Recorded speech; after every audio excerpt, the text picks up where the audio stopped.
Good afternoon. I'm Sharon Hodgson, Dean of the Ivey Business School at Western University, and I'm the moderator for today's event titled Path to Sustainable Prosperity, Translating Values into Action. On behalf of the Ivey Business School, the Center for Business Sustainable Value, and the Lawrence National Center for Policy and Management, I'd like to welcome our esteemed panelists.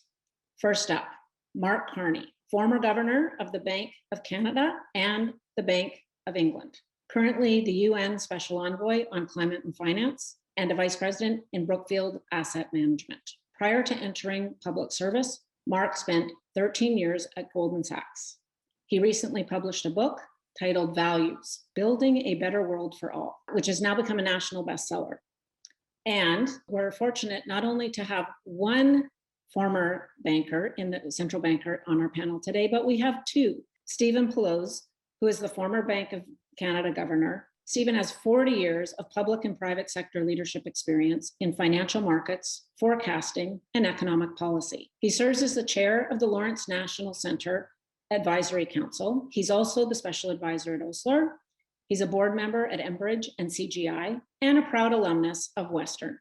He is also the author of a forthcoming book from Penguin Publishing about Canada's economic and financial future. And joining Mark and Steve is Ivey alum Andy Chisholm. Andy's a member of RBC's board of directors and on the federal government's expert panel on sustainable finance.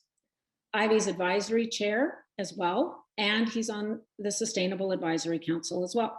He's also a board member of Evergreen Brickworks. Previously, Andy spent 30 years at Goldman Sachs in a variety of roles. Most notable is his work as the firm's global senior strategy officer. He also headed the Global Financial Institutions Group in both London and in New York, and is co-chair of the firm-wide Commitments Committee. Welcome, gentlemen. It's lovely to have you, and this should make for a very insightful conversation, given the variety of perspectives you all bring to today's event. Let's get started. Mark Carney's new book offers many thoughtful insights into the importance of societal values in the pursuit of sustainable prosperity. Our dialogue today will explore how that translates into real action. The book comes at a critical moment in Canada's history, where we're fighting multiple challenges. We must address the most significant healthcare crisis of our lifetime and invest in our future prosperity, while transitioning to a net zero greenhouse gas emission. This book calls for incorporating social values in charting our pathway. And we want to advance this dialogue and how we can actually translate these value-based policies and strategy into action. Thank you to the audience for submitting questions in advance to our event. These questions will inform the dialogue that we will have today. All right, topic number one, the importance of values. Mark, in your book, you made the observation that over time, we have moved from a market economy to a market society. You offer several detailed examples of our market society crowding out social values such as resilience, dynamicism, fairness. Using COVID as the context, how has such crowding out contributed to this crisis? Well, first off, Sharon, thank you, Ivey, and it's for hosting this event. Everyone for attending. Great pleasure to be on this panel with Stephen and Andy. Stephen, good to see you again. Looking more formal than ever. There's been no retirement for him, although I think that's, I've always known him as a very proud Western alumni, and that's the respect for the institution. Certainly not for me. I don't deserve it. It's a great question. I mean, and I'll focus really so we can, because we have a lot to talk about. Let me focus specifically on COVID. And really this goes back to a fundamental challenge for the state, which is the core responsibility of the state is a responsibility to protect the citizens. And, you know, the state looks to protect Canadians, in our case, from many potential external threats. Steve and I worked in a number of guises. Andy in the private sector worked protecting from foreign financial shocks, one of the biggest issues that we've had, or economic shocks that can come from abroad. And in the case certainly of the former, the financial shocks, there's the preparation in advance is critical. You either have buffers in your institutions or your system, or you don't. You've either thought through what you might do if you get hit from abroad, or you haven't. And it's that planning, those buffers, which are real, that planning, which is building a muscle, which is essential. What actually happens in the event of a crisis is always different from what you'd exactly plan for. And as Eisenhower said, plans are useful, but planning is essential. But the point is that you've developed that muscle memory to respond. So that's on the financial stability side. You can get other shocks from abroad. It could be on the from cyber attacks or from pandemics. And in the case here, in all cases, there is a temptation, and it's human nature to have a short memory, to undervalue resilience. To not plan for the future, not plan for what could go wrong, not build those buffers, build the diversity in the system, the expertise, so that you can draw upon them in the event that it comes. And that's what we saw in Canada. We saw in other countries around the world. We hadn't built buffers, whether it's on PPE, healthcare capacity. I mean, we see it now in terms of the importance of vaccination productions and others. We're not alone in making those errors, but it is a big lesson.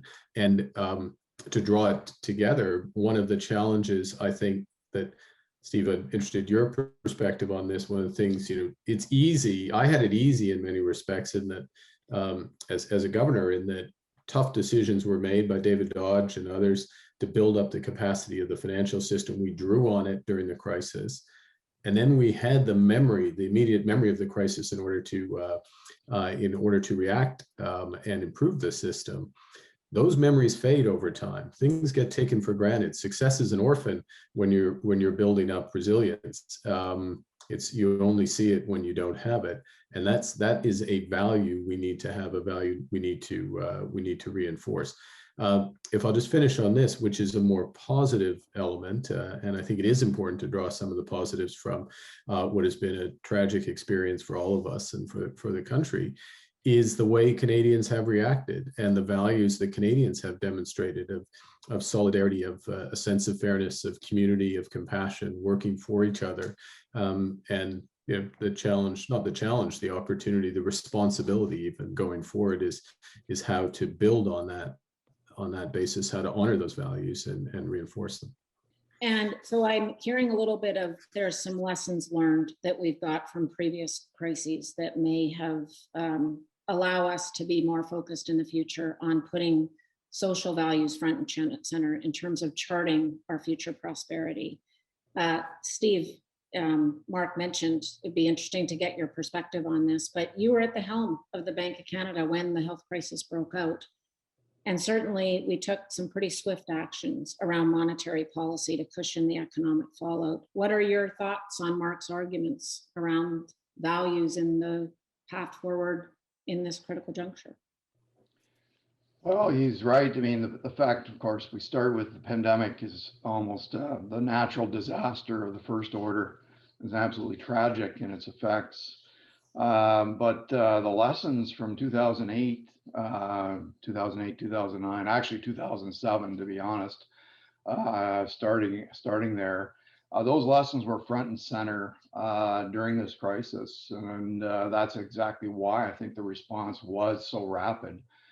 Back in 2008, Mark, I think you'll agree that there was a certain learning process. Like as things popped up, you kind of like, what the heck does that mean? And then, next thing you know, well, we're going to do this. And that could be 2 weeks or 3 weeks or something, but if it just meant that it was still festering and like a whack-a-mole process. This time we went with everything pretty well at the start, knowing that the natural process would require it. And so I think that what was helpful for me that the capacity was there. There were people right beside me that were there when Mark was there, and that was very helpful. In terms of where we are, though, at least as Mark says, Canadian economy has adapted well. Canadians have adapted well. Canadian economy was in the best shape it had ever been, at least in the last 40 years when the pandemic did hit. So there's no better starting point for something really bad to happen. And because of this, the economy has proved to be extremely resilient, completely beyond the expectations of virtually every economist. You know, the economy shrank by like 20% during the first COVID shutdown. But by the fall, we were back at around 97 or 98% of where we were pre-COVID. But to be frank, Sharon, we weren't actually shooting the lights out before the pandemic, you know, in a structural sense. You know, business investment, productivity had been weak for a long time. I suppose partly because of the profound uncertainty surrounding the Trump administration, but also I think there was so much confusion about what Canada's future really looks like and how do we unlock our natural competitive advantages in that shifting context.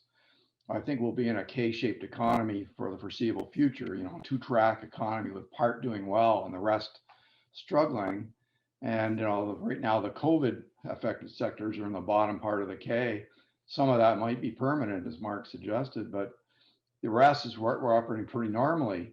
The bigger uncertainty comes from the fourth industrial revolution, which is talked about in Mark's book, and the forced energy transition to net zero. Those two major forces will see people and companies falling into the bottom part of the K continuously, and they need to find their way back up into the top part. So I think in this situation, people really are looking for a new trajectory, seeking clarity and facilitation from policymakers. And they need more practical advice on how to get on that path. And so, I mean, in that sense, Mark's book, I got it right here. Mark didn't do that, but I'm going to do that. Look at that. Is very timely. And when uncertainty is really high, and right now I think it's extreme, individuals especially, but policymakers and even politicians might be more willing to listen to new ideas, you know, because they're groping. And politics has become so polarized, they get a little disillusioned by this, whether we can really get anything done. It may be difficult to forge the right kinds of consensus that we need, but at least we know there's an opportunity there. So let's get to future actions and, you know, practical activities. I want to go there. I think there's one thing I just want to spend a little bit of time on first, though, which is the budget that was just recently announced, because we all know that that's a huge signal for where the government thinks we should be going, and hopefully trying to signal to citizens and business as to where they think we should be going. Mark, in your book, you talked about the divide in expenditures into three buckets. You talked about a COVID bucket, a basic ongoing programs bucket, and a third bucket, which was around increasing future productive capacity, and to do that sustainably and inclusively. If we just focus on that third bucket, what's your reaction to the budget that was just rolled out? And did it adequately prioritize the right investments? Were there gaps? And did it adequately address the idea that you incorporating values into emphasis on the future forward? Yeah, well, I think the government was, is in a difficult position in that we are, I mean, we all know this, we're living it, the way we're having this discussion, and we're still very much in the COVID crisis, the third wave. There's light at the end of the tunnel because of vaccination, which is great, but it's an exceptionally difficult time. And so first and foremost, the objective of the budget was in that first bucket. Conquering COVID, I think, was the way it was put in the budget, and a considerable amount of money for that runs through the course of this year. First thing. The second thing, the budget actually has quite a substantial amount of money, very substantial amount of money in the second bucket, adding to what is effectively permanent current spending, and the signature element there on childcare is both the social and economic policy, and very commendable in both regards in that respect. But that plus a number of other very large spending programs increases that current spending bucket. The amount spent for the future is relatively modest. So the productive capacity of the economy. Now that it's not all, and I try to draw this out as you would have seen in the book more, it's not all about spend, it's as much about regulation and the direction. But I want to just reinforce what Stephen was saying, which is, to simplify, we're having these two great rewirings of our economy. A digital rewiring as part of the fourth industrial revolution. I mean, the way we work, consume, live, communicate is being changed. It's distributed. It's peer-to-peer. It's across Canada, across the world, and this is a fundamental change which has begun to be accelerated by the COVID crisis, but has a lot farther to run. And there are a series of measures that are necessary so that Canadians maximize, and all Canadians maximize the benefits of that. And that we recognize the force of those changes and what we can do so that Canadians can maximize. And it starts from the very basic of truly having, 5G plus universal, freely accessible broadband for everyone, but all the way up through skills, through totally changing our payment system, to changing our tax system to be consistent with that. And there are slivers of that in the budget, but there's not a comprehensive approach. And then secondly is, as Stephen said again, the energy transition, the transition to a sustainable economy. And we'll talk more about that. There are more measures in the budget for that. And there's some encouraging tax measures that are there. But you would have to piece the budget together with the elements of the climate strategy that came out in December and what still will need to come consistent with the new target just announced yesterday, and really a comprehensive Canadian energy strategy, I would say, to give not just the confidence, the sense of direction, and a policy framework that's consistent with that. In both of those cases, the more that that's built up, so we had elements of the budget, but I mean, not drawn out to the extent to which it will need to be done, to be clear. Once you have that, or as we build that, that's the way to unlock the business investment. That's the way to signal to Canadians and give Canadians opportunities on scale so that they can move forward. And I think that given the realities of COVID, some other choices the government made on social policy and economic policy, there wasn't room for that, albeit in an exceptionally large budget for those elements. So there is work to be done there as we come out of this crisis. Okay, Andy, how do you feel about what you're hearing in corporate Canada right now with respect to the signals of how we're going to bring private investment into some of the challenges we have, especially the green recovery? Yeah, well, I think it's a really good question, in the sense that the public purse is only so big. This is quite a substantial budget, but the public purse is only so big, and the private sector has a huge role to play in addressing a number of issues, and most notably climate change. And in that respect, it's essential that public capital think about its role in actually encouraging private money to come into a number of these issues. And if I just for a second take climate change as one of those, the estimates for the total cost that'll be required to really achieve our Paris goals are up to 3 trillion a year globally, 50 trillion over some period of time it could be. And what, Canada's share of that is going to be very substantial. And so not only does the government not have all that money, but they probably won't make the best decisions if it were all left to them. And in addition, we don't want the government destabilized by unsustainable debt.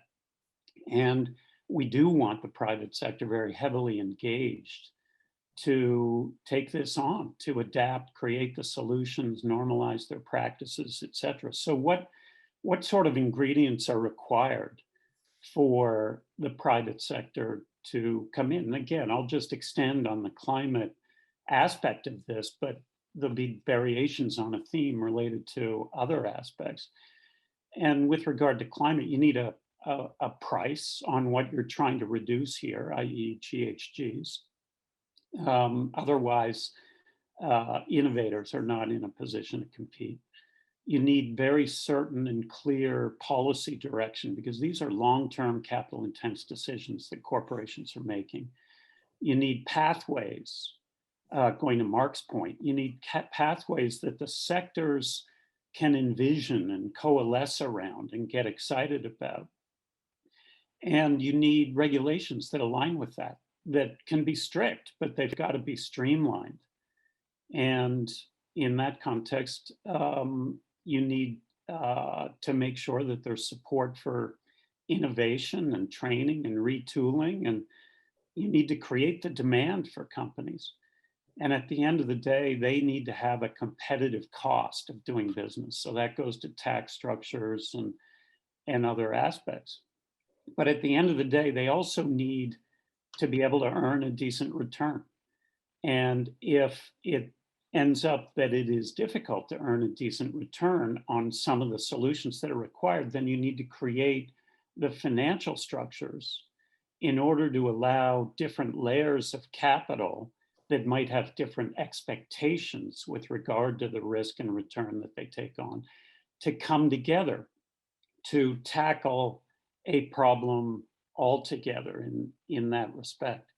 And so, you know, when you say where are we now with regard to that and crowding in private capital and that question, I think in Canada, we certainly have more clarity with regard to the price on GHGs and policy directions getting more clear. It's certainly getting very clear internationally.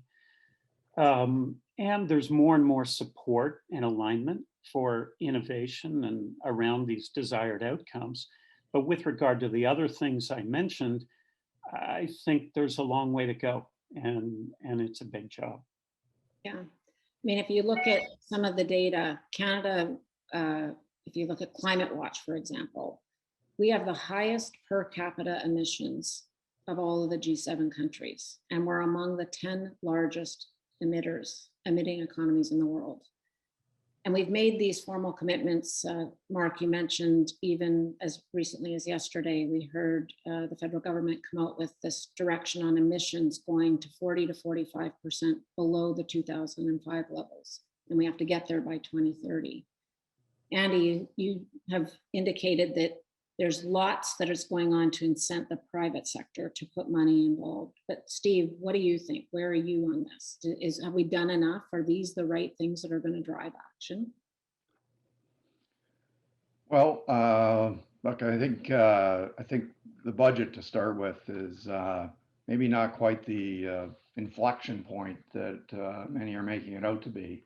I think that it's interesting. I compared the 2019 budget to the 2021 budget, and what you discover is that the trend line for budgetary revenues is the same. It's 15% of national income in both budgets. And the trend line for program expenses is also 14 to 15%, 15% rough number in both budgets. And so actually structurally, there hasn't been the shift to big government and all that we're seeing a lot of play on. But in between, of course, what we've got is this massive bump, which is due to COVID. It's big enough and it turned out to be smaller than expected. So it created room to maneuver to create a lot of these initiatives. The budget is absolutely full of them. And so my concern on this front is that the foundational elements that are there, one, let's just say the two most important ones are infrastructure and the second one being childcare, that these two, and of course, in that infrastructure one, we've got the embedded, the green tilt. And my concern is that those two foundational elements, they're supposed to create long-term economic growth, but they both require agreements with provinces and territories before you can get them running and get those growth dividends.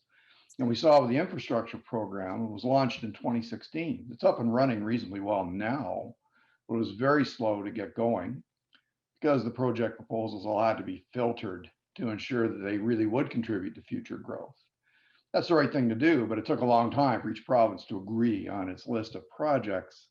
And with childcare now, we're just starting at square one with that same sort of negotiation process. It could be even more complex. I mean, a good childcare program, for example, I'm sure it will boost labor force participation. That's a critical ingredient of future economic growth. Infrastructure is also critically important for growth, and we've been falling short on both of those. As you know, I'll share in at the Lawrence Center, we emphasize the interdependence between those growth ingredients, right? So, and economic growth itself is a competitive outcome. That growth could be, the entrepreneurs could go anywhere and create the growth. There are lots of other countries where smart and innovative people can grow their businesses. And ensuring that we're part of that means attacking our weaknesses, such as those infrastructure gaps or digital infrastructure gap, social infrastructure gap. These are things the OECD has identified as our weaknesses in Canada. I'm glad the government is bringing resources to those gaps, but we know it's not just a question of the money. It's a question of the hard work and the collaboration with the provinces. And also you have to address the gaps in a multiplicity of ways because of their interdependence. You can't just fix one and expect suddenly to get to 2050, succeed with the transition because you threw money at, green initiatives or carbon capture or something like that. There's too many other things happening at the same time. So they all have to be in the bucket, and you can't leave the other gaps there. Otherwise, the entrepreneurialism will not be there. You won't get it done. As Andy's saying, you won't get it done by the private sector if you leave these other gaps unaddressed. Can I just, Sharon, if I may, just sort of reinforce a couple points of those points, which is first, Andy rightly saying certainty and future path, not just of carbon price, but also of regulation and to some extent sector where there's going to be supporting infrastructure. That absolutely necessary. We have an element on we have very good policy on the first, in my judgment, the legislative pathway to 170 and the structure of the carbon price is bang on in my view. We need more work on the second, where regulation is going. There are much more powerful levers and clearer levers in other jurisdictions, end of internal combustion engine cars in Europe, UK by 2030, certain fuel blends required by, again, a similar date in hydrogen and others in some of those jurisdictions, some of what we will see come out of the US. All of that is certain policy far enough out that you can start to respond today, investment today, that's in the private sector that's going to drive the kind of growth and ultimately competitiveness there.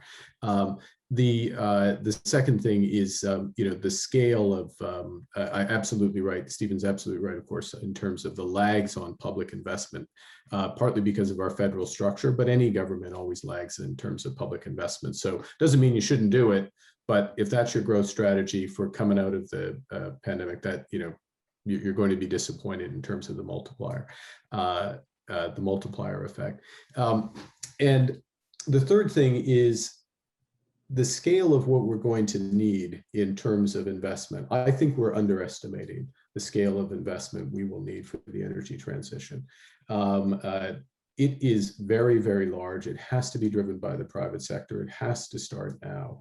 It requires those first two components, but it is also going to require technology agnostic, investment tax credits, refundable investment tax credit advantages for investors and others to put money to work now on some things that won't ultimately work out, but also some big bets in sectors where we could have huge multipliers.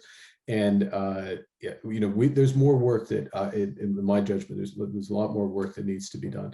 Last point, if you look at the spend on forward budgets in Europe, in the UK, South Korea, Japan, Biden on a go-forward basis, it's a third basically on sustainable.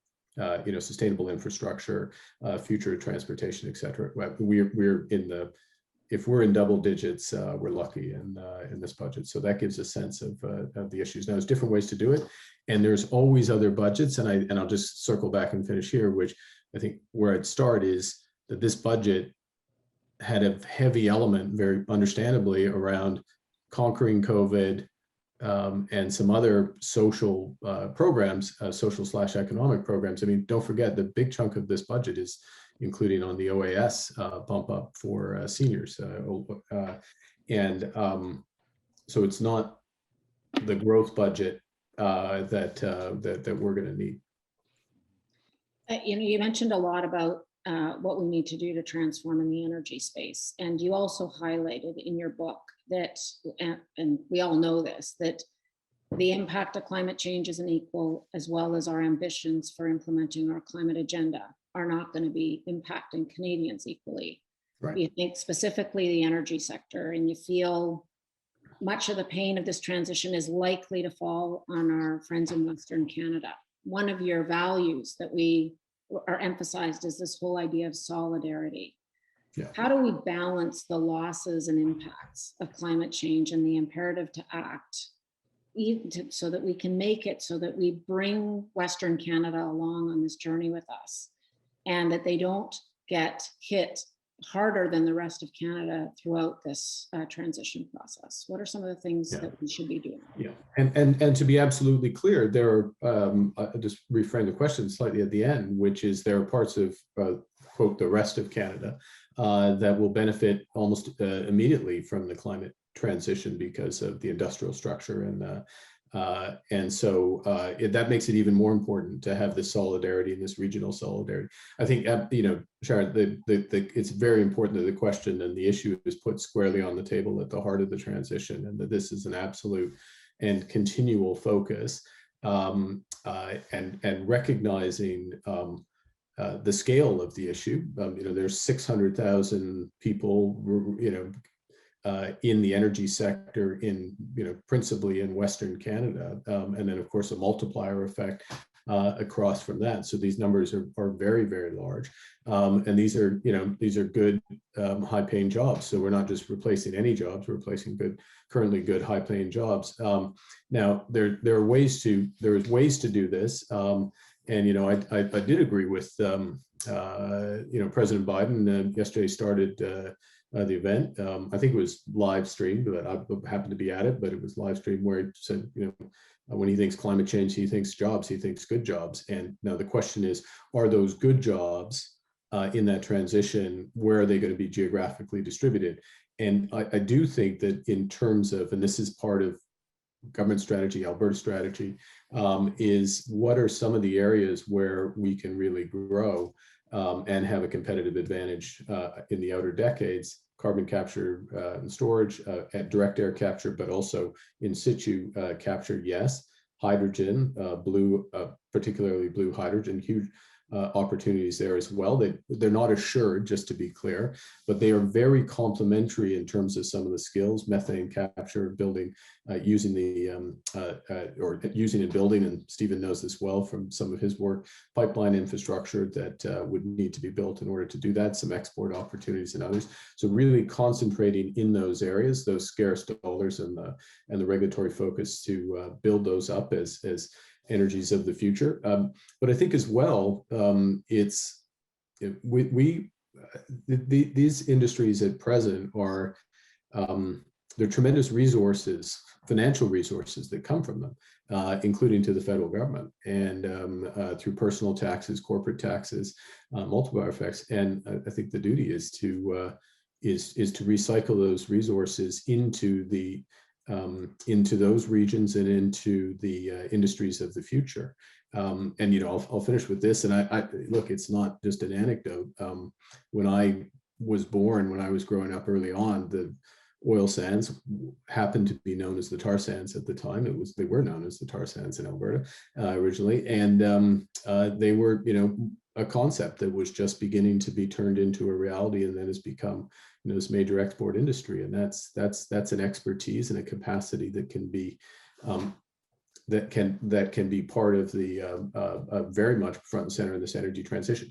But it didn't just happen. It happened because there was a discipline, absolute focus, multiple levels of government. You had scientists, you had entrepreneurs all working in the same direction.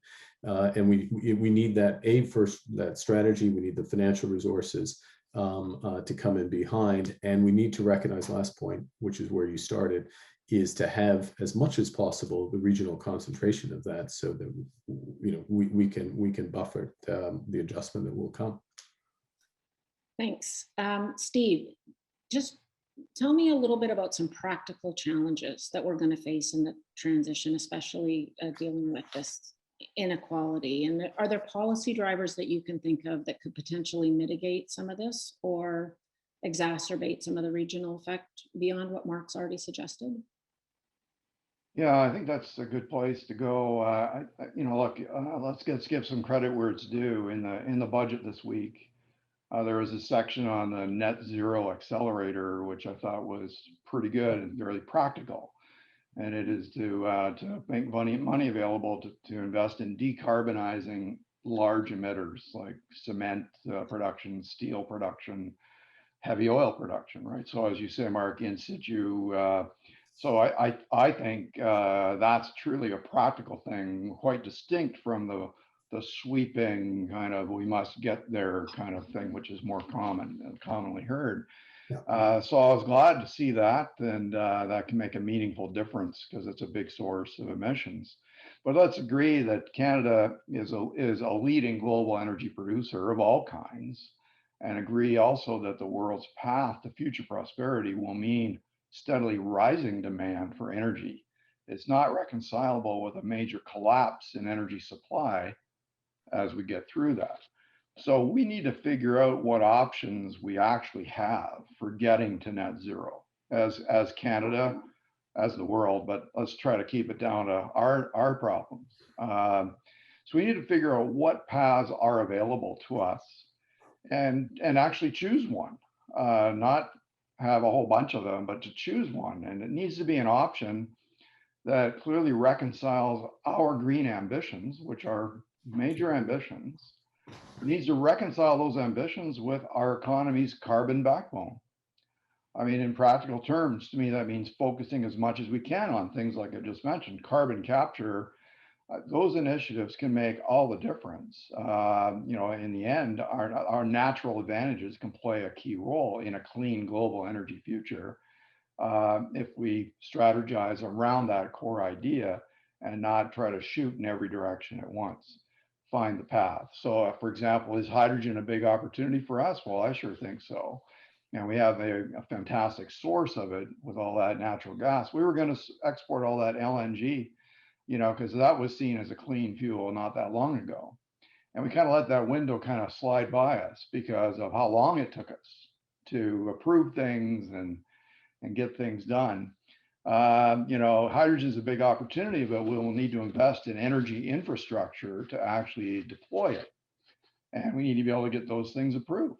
We can't just pretend that we don't need stuff in the ground and other facilities to make it up. And same thing for carbon capture. We'll need the infrastructure to move it from where it's being created to where it's going to be stored. And we need to get those kinds of projects approved too.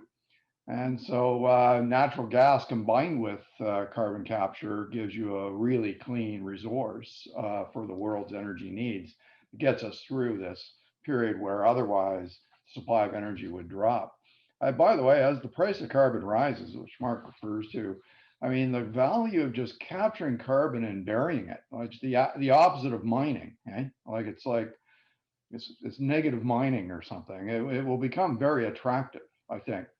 We're not far away from having kind of technology that can do that at a reasonable price. So I'm feeling we're actually underestimating the amount of carbon capture that could happen on a standalone basis, just as a business, given the price that will be applied to it. And if we do it right, we could get to net negative and still supplying the heavy oil and that's essential to making PPE or airplane wings or the consoles on the Enterprise on Star Trek. I mean, let's face it, there's a lot of oil, raw ingredients in the stuff that you see in the future. So, I mean, we have to reconcile that path with this net zero path. And I don't see that it's going to be hard, but I don't see it as an impossibility. There are many paths that we can choose, but choose one and focus on it. There was $5 billion, I think, set aside for the net zero accelerator project. Yes, and it sounds right. like you've got some projects for that net zero accelerator that you'll be investing in some way, shape, or form. Right. Andy, a key focus of the expert panel on sustainable finance was the idea of this financial instruments that could enable high emitting sectors and companies to undertake the investment needed to transition towards net zero. How effective do you think this could be as a solution for navigating part of the energy challenges we have? I think it's an important tool, and Mark certainly in his book does a really good job of saying we need to design markets and align markets in a way that they can help us achieve and further societal aims. And so that's one of the things that really has to happen here. And the good news is that a number of investors have really significantly shifted their focus and their attitudes over the last 2, 3 years. And it is starting to really drive different outcomes. Unfortunately, in a Canadian context, those outcomes in the short term are quite adverse.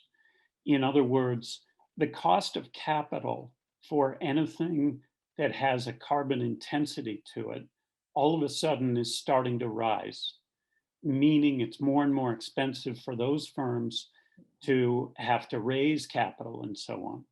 And we talked a lot about how big a job the energy system evolution is going to be, but map on top of that that the transportation system has to change. The agriculture and food production system has got to become more sustainable. Industrial processes around steel and cement have got to work in a Paris context, infrastructure, etc. And the good news is that there's an enormous amount of money available for opportunities that are heading in these directions.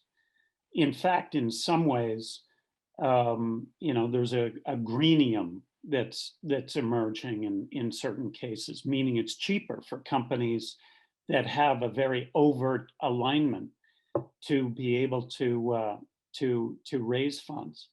Having said that, for carbon intense players, the definitions that are currently in place, which have a very good and laudable purpose, but those definitions are quite strict and restrictive and exclusionary with regard to a number of carbon intense players. And often, just as Mark and Stephen identified, they're the ones with the money and the engineers and the chemists and the geologists and the experience to figure out how to move this forward. Mark's example of how the oil sands got going in the first place. And those strict green definitions have a risk of throwing, in a Canadian context, throwing the baby out with the bathwater in some way. They might achieve some desired effect of encouraging companies to shift, but not providing the access that they need to capital in order to make those big capital heavy moves to align themselves with this future. So there are a number of different ways in which one can go about this. And that's where the innovation of the financial sector can be, which Mark again talks about well in his book, can be harnessed. But we have to really get behind it. One of them is transition bonds or sustainability bonds or other types of things where basically raising that money and the cost with which you can raise it is aligned with the degree to which you can show transition towards a goal that people are getting behind and supportive of.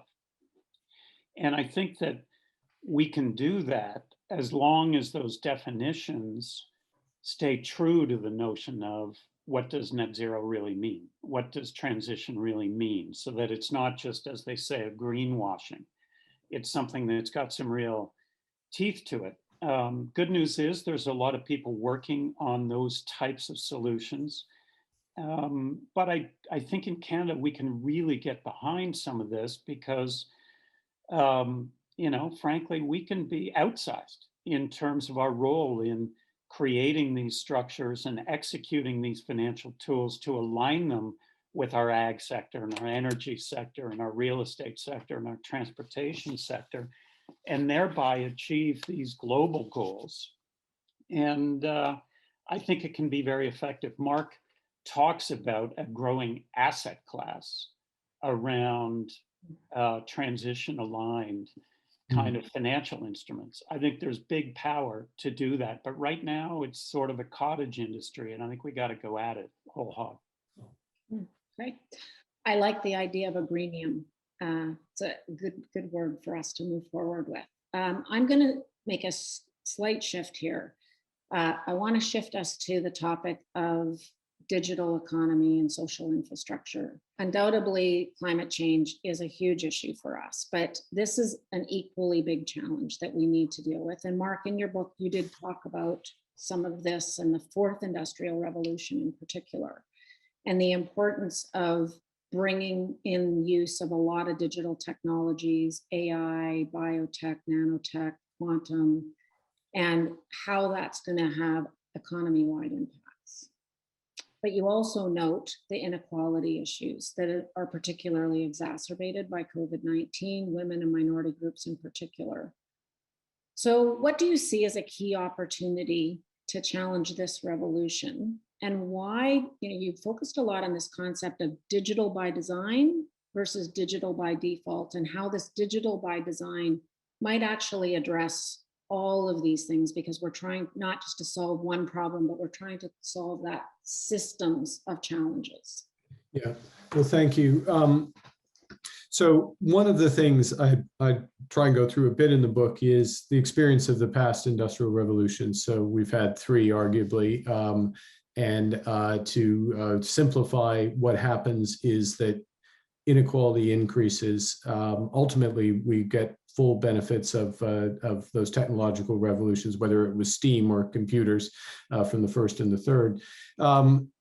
We've ultimately get the full benefits, but for generations, inequality increases. Okay, the returns to capital go up, the returns to those with this complementary skills go up, but the returns to most people do not go up in relative terms. And that is what happened in 1, 2, and 3. And there's every reason to think that that's what will happen, or those are the forces that are underway and just beginning with this fourth industrial revolution. And there's many aspects to it, which we won't necessarily talk about. We'll focus on the digital and the reordering of the economy. What happens with the first three is that eventually society responds to the inequalities that increase. You change the way you educate people, you change the labor market institutions, you change the tax structure, you change the competition policy. There is a response that eventually comes in all those respects, and which helps to spread the benefits more broadly. That in time helps spread the benefits more time. So the argument in the book is, okay, well, if we're headed, do we want to be digital by default? Do we just want to let the forces of these great new technologies, and they are, amazing technologies that will create possibilities at least I can't fully imagine, and solve issues that are intractable at present. Do we just let them run their course for decades? Or do we start to change some of the aspects of the way the economy works today so that the benefits are spread much more broadly than we anticipate?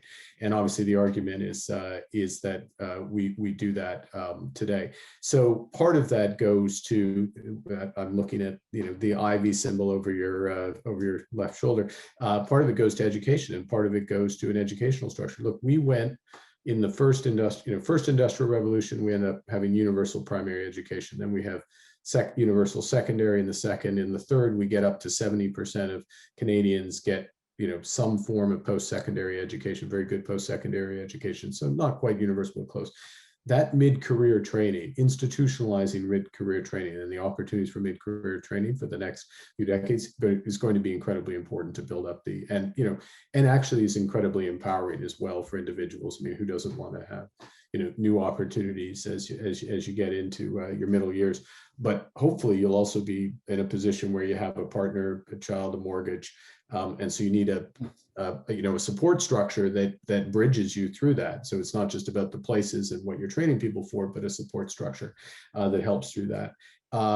We have an opportunity with this, and we've seen the tip of the iceberg, I think, through this crisis, of much more distributed working, which is a huge opportunity for regional leveling up or solidarity in Canada. You can be in London, Ontario, you can be in You can be in Orleans, Steve, and be having a global impact. Fort Smith, et cetera. I mean, you don't have to be at the the center of the universe that Andy is currently residing in at the moment. In order to anyways, point being, but you can do that, and you can do that on a global scale and an amplified scale for Canadians. You need the basic infrastructure, and you really do need it. You don't just need a tagline that says, let's have universal broadband. Let's properly have universal broadband and immediately.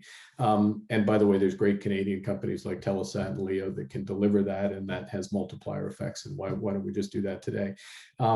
But ideally, what you also have is a payment system that's next generation, which is why something that Steve started work on before he left, the central bank digital currency at the Bank of Canada, the sort of knock-on effects there.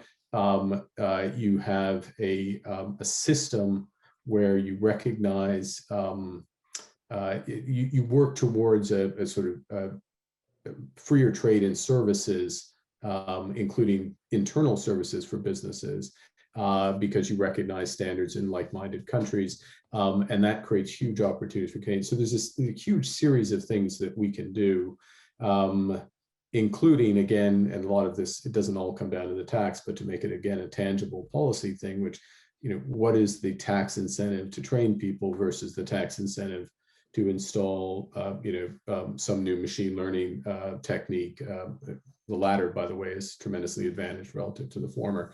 Is that a logical way to think it? So the argument in the book, or the argument here, it doesn't matter whether it's in the book, is that a very conscious approach to this, recognizing that okay, the last three have all led to these forces of increased inequality. You can see why it would in this case. We've seen some evidence during the crisis of exactly that happening. We're not going to stop it, but how do we channel it in a way, and how do we change our institutional structures in a way that's going to maximize it for Canadians?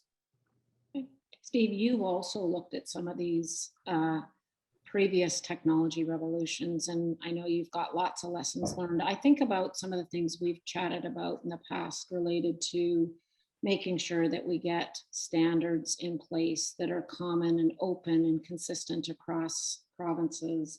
We've talked about making sure we have digital fluency. And by the way, at the universities, we're all up for making sure that people who graduate have good digital fluency skills. But also protections and laws. And like you think about GDPR in Europe, right? Getting that same level of protection for consumers in Canada would be wonderful as well. But those are just some of the ideas. What other policy things do you think we need to be putting in place to actually move this forward? Well, those are great ideas that you have right there, and they're really drawing on the point I was making before, that there's, like Mark says, you can't just have broadband and there's okay, we're good, everything's good. You need all these other things to go with it, and those interdependencies are the most important part of the product or the productivity. And if we look carefully at the first three industrial revolutions, Mark's given some insights there, and he's absolutely right. But one of the things you can observe is that each one was faster than the previous one. And also in each case, we saw a positive progression in policymakers' ability to manage them. I mean, the first one was dreadful, right? It produced the Victorian Depression. I mean, the inequality was just absolutely skyrocketed, and that all those interactions gave us really, really long, especially in Europe, a little shorter in the United States. But then the second one gave us the 1930s depression, which was also really long. But again, policy making was in its infancy in these two environments. In fact, when you're on the gold standard, policy making really doesn't exist per se. The third industrial revolution really sets apart. It moved faster. It took a while for the benefits to show up, right? We were looking for the productivity benefits all through the 1980s, and they were everywhere except in the statistics. And then suddenly around the mid 90s, they started to really show up. And so anyway, we did get some big benefits. And And often you kind of get into this, that what really happened there was policies were better formulated. In fact, and especially monetary policy was aimed at inflation targeting. Well, that allows a supply shock, which is what this is, what economists call it, to unfold more naturally, as opposed to what happened under the gold standard, where you just got hammered by it, by the deflationary consequences of it. We do see a rising inequality each time. Again, we saw it again in the third industrial revolution. As Mark says, no doubt we'll see it this time around too. But just a quick illustration, like one of the big growth categories has been for the last 20 years now pretty well, IT services, right? Now, IT services are like, I don't know, 6 or 7% of the Canadian economy now. So it's one of the biggest sectors, biggest export sector, fastest growing job growth category, et cetera. Well, those people buy everything in the economy, including, let's say, houses or renovations. So workers who are displaced by the third industrial revolution, by computer technology, computer chips, may end up being in home building or renovations, for example. They don't need to write code in order to get back into the workforce. But no one, even economists, really give credit to the growth in IT services for raising the demand for carpenters. Okay, but the link is very obvious to me, and that is what economists call the income effect, and it's a part of how it spreads around. And Mark's ideas are ways of making sure that spreading around happens more efficiently, equitably, faster, more importantly, not taking generations. I do think the fourth industrial revolution is probably going to unfold even faster than the first three. And certainly COVID has accelerated it. Look what we're doing right now. But that makes it even more important that we make it easier for individuals to manage it. And some of those ideas are exactly right. It goes back to those interdependencies that I mentioned earlier. Digitalization, that's great, but we need to ensure people have the ability to adapt, as you say, digital fluency. So my vision of it is that there's a more intense collaboration between employers and the education sector, so that the lifelong learning partnership feels like continuous apprenticeship, so that it's not like drop out for a year and go back to school. I mean, like every 6 months, you've got a couple of weeks where you're going for something new and learning something that's broadening your skill set to make you more adaptable for whatever the firm has to deal with. Because I don't think there's any way for the education sector to be as nimble, or for individuals to be nimble enough. It's the firm that can be nimble if you give them the right tools. And you're in a position to help firms do exactly that. Yeah, absolutely. Yeah. I'd be curious, Andy, your thoughts on this, because I wonder, it's a lot of responsibility to put on an organization to say that they've got to maintain the employability of their workers. Mm-hmm.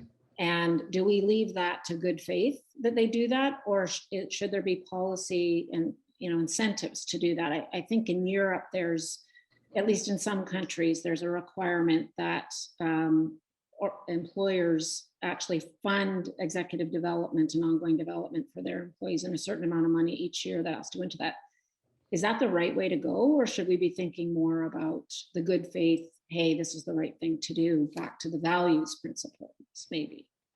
It's got to be a little bit of all of the above. Obviously, there's a company level responsibility, there's a policy level responsibility.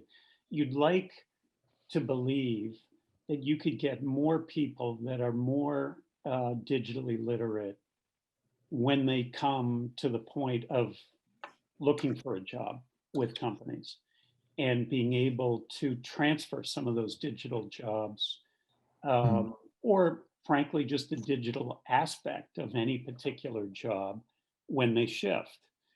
And I think at the same time, companies are naturally going to embrace, of course, having some incentive or benefit would be very helpful.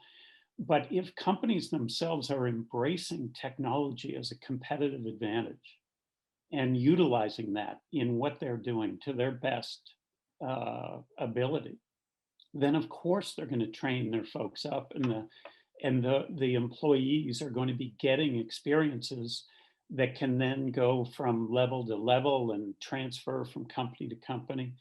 But you've got to have the infrastructure, you got to have the rules of the road. You know, what's the ethical role of AI? Let's figure that out early. Let's figure out privacy early, so that companies are not trying to navigate in an uncertain world. But maybe 2 or 3 other dimensions to this that I'd throw into it. One would be, we've got to think about SMEs, not just the big companies that have got oodles of capital and lots of revenue to allocate in different ways. SMEs quite often don't have the resources to be able to do some of the things that they're going to need to do. So let's figure out what support's needed there. Secondly, the whole question of cyber risk is something that systematically we've got to have very much at the forefront, not so that each company individually, of course, they need to protect themselves, but that the systems of protection around them are far greater, so that their starting point is already up a number of levels. We've got to figure that out to a greater degree. And then finally, how do we capture the IP benefit of a lot of this? So of course, there's the human dimension, but there's also the dimension of creating these companies, creating these processes, creating the IP, and then figuring out how do we capture that, nurture it, keep it, grow it in a Canadian context, rather than be satisfied, oh my goodness, this is unbelievable. My new startup is now worth 40 million bucks. I'm selling it to Google, off we go. And I think we can work on some of those things. Hopefully they don't sell it to Google. Hopefully they keep it in Canada. But yes. Mark, I think what Andy's talking about is dynamicism that you were referring to in your book. Any other thoughts related to this? Well, I think I'll just agree with what's been said. I think an architecture that recognizes, look, there are a number of strands, and I tried to reinforce them from the hardware, if you will, with broadband, and I absolutely, it's kind of necessary, but you go very quickly beyond it. I do think thinking about connectivity, within Canada and globally, and all the ways that we reduce the frictions for that, and that we, I'll simplify it to a sort of Shopify economy, if you will, that the onboarding onto a global platform and as seamless as possible as that is, the ease of starting the business, the cheapness of payments, the access to. The one other point I guess I would make, and I kind of go a bit in the book, is, we have a challenge. Other countries do it, but we should sort ours out on small, medium-sized business finance. And of course, in this economy, more and more of the capital of the assets of the economy the company are going to be intangible, right? And it's very hard to borrow against intangible assets, or at least in a traditional banking sense. It is much easier, though, to borrow against, or there's ways of borrowing against your digital footprint and what that tells a lender about your creditworthiness. In other words, how many people are coming to your storefront, your virtual storefront, what's your conversion rate, what's your social footprint, what are people saying? All of that, the algorithms based on all that actually are in many respects more powerful and more accurate credit scoring for small businesses. And we've seen the model develop. So to what extent do we have the system set up for that in Canada in a competitive way? So my digital, and this goes back, Sharon, you mentioned GDPR before, right? So what's my right as a company, small business, to take my data file and go to a bank or go to a fintech and have my digital history and have the competition that should come from that and be able to borrow. And so there's a range of things along there that we can do, and thinking in terms. And I guess the other point I'd just say, is to go back to one of Steve's macro points, which is the acceleration. And then the acceleration of these industrial revolutions, and then the positive point, which is that Yeah, but we should be able to get better in terms of managing the policy around it. We'll certainly be, I'm confident the Bank of Canada and the sort of fiscal responses will be the right ones. That I'm totally confident. We can also get better in the micro responses. And what we're talking is a lot about the micro responses and putting them in place up, as many in real time or upfront as possible, focused on entrepreneurship, focused on business, focused on their ability to grow skilled labor through that. That's how we'll get the maximum benefit quickly. And I guess sorry, I said that was going to be the last thing, but I want to reemphasize, we enter this with a lot of expertise as a country. There's as there's entrepreneurial expertise that you're training up, AI, machine learning expertise, digital expertise, platform expertise, great educational system. We diaspora, all these elements kind of come together. IT services expertise that Steve was talking about. So we should be able to leverage that even greater effect coming out of this if we're deliberate about it.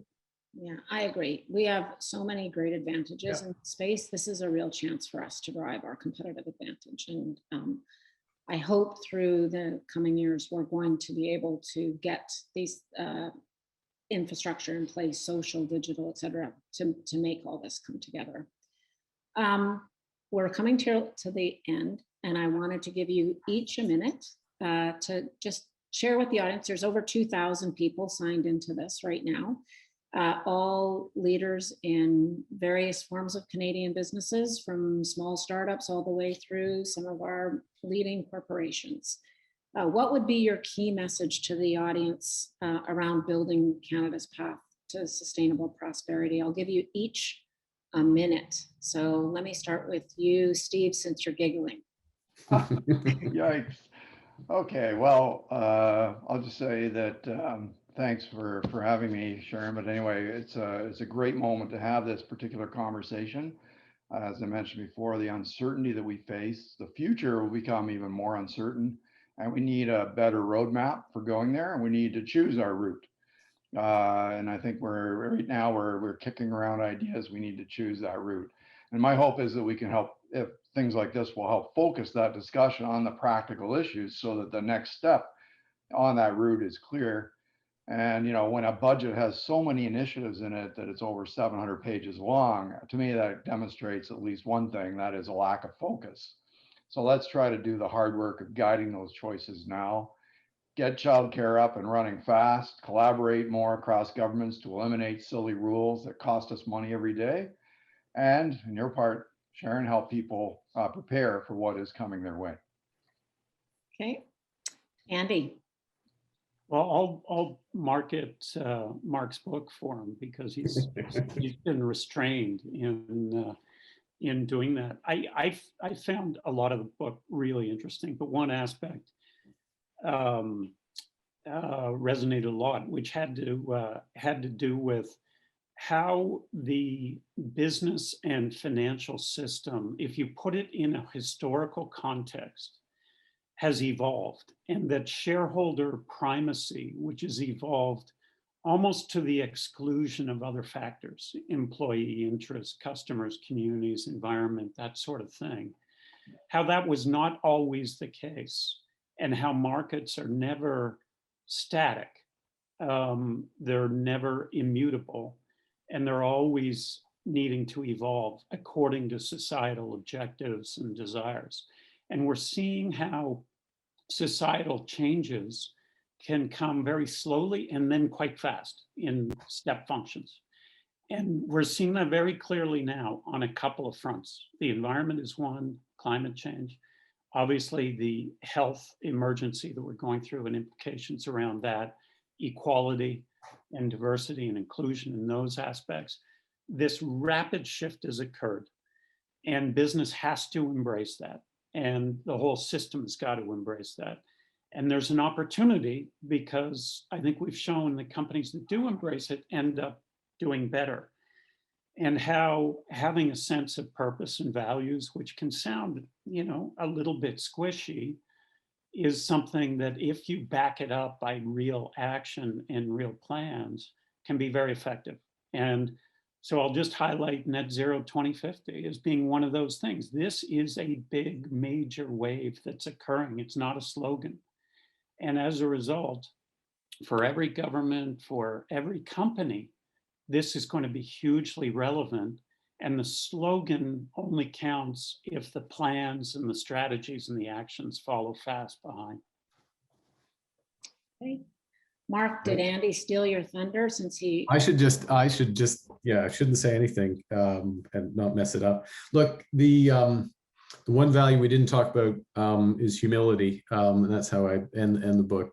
And as I'm just trying to be clear, I'm not calling for a national humility or national humiliation strategy. But humility in terms of, Steve and I knew this in terms of you can't predict the future, and you got to plan for things going wrong. You don't know exactly what's going to go wrong. But I want to reinforce just what both said. We got to be ambitious. We got to pick a route. As Steve says, be ambitious about that route. On the sustainability side, it is net zero 2050. I mean, that is the world where the world's going. Look, one of the things out of Biden Climate Week is $70 trillion of assets, insurance companies, asset managers, banks around the world signing up for net zero. And that's not like net zero 2050. It's 18 months from now, they'll have their net zero plans out. So and the point is just a point that Andy made earlier, which is that if you have a transition plan, if you've got emissions and you've got a plan to move them in the right direction, is that we harness that capital in order to get behind those. And that's the key. And that gets to the point, which is that in the values value is that society setting values out, net zero, dealing with climate change, digital revolution that benefits all. And then the market organizes itself in order to deliver that. If we're clear about where we want to go, we've cleared the route we want. And I know, Steve, you mean not just the end objective, but how we're going to accomplish it. Then the market organizes itself. We do those first things right, provide the supportive environment. I think we'll all be surprised at how quickly we get there and how effectively we get there, particularly in this economy, which has proven its adaptability and innovation in the past. And so that's what we need to do. And I've got a book out now. Steve's got a book coming out shortly, right? And we got to have these conversations around where people want to go, and then get on with getting there. So thank you for having the opportunity. It's really been a pleasure. Well, thanks. I know I learned a lot, and I'm sure our audience learned a lot about some of the practical things that we need to put in place to drive the green recovery and also to move our society towards this fourth industrial revolution. Andy sits on the Building Sustainable Value board, and that organization tackles key challenges in transforming our economic systems towards sustainability. Steve sits on and is actually the chair of the Lawrence National Center for Policy and advocates for evidence-based policies to unlock Canada's competitiveness focused on digital, trade, and social infrastructure. So you can see why these two institutes were really interested in being part of today's events. And both centers, as well as Ivey, really focus on, let's get our future leaders ready for managing in these economies and making sure that they have the skills they need to be successful, but also the character that's needed to actually grab onto these social values. So thank you for the two centers for doing this today. Thank you for the participants. Your discussion was very good, and I found it a quite lively dialogue. And I hope for the audience that you take away some of the feedback that we provided today around mapping a sustainable and prosperous future for Canada. So thank you, everybody. Have a wonderful Friday. Take care. Great. Thank you. Thanks, Sharon. Thanks very much. Thanks, guys.